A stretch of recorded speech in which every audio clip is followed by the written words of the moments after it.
এটা আবার কি? এটা পুঁই শাক দানা, এগুলো পুঁই শাক দানা। এই পুঁই শাক খুব মোটা পুঁই শাক, আর এই কুমড়ো দিয়ে মাছের মাথা দিয়ে যা লাগবে।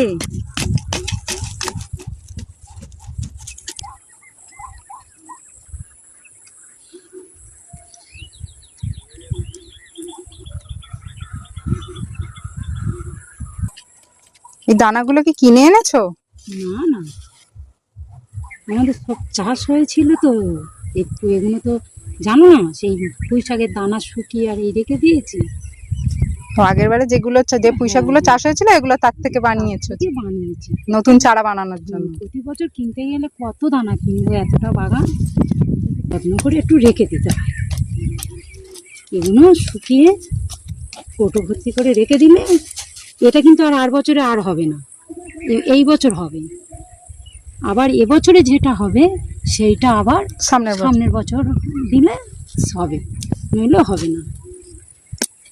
কুমড়ো, লাউ এগুলো গাছ হবে কিন্তু ফল হবে না, পুরোনো দানায় ফল হবে না। আর এই পুঁই শাক এটা হবে না, এটা নতুন দানা দিতে হবে।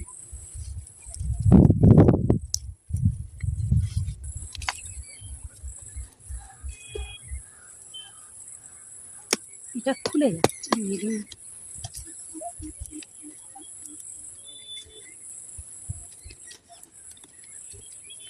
কি হবে, আকাশে বৃষ্টি নেই, দানা দিলে এই জল টানতে টানতে এবারে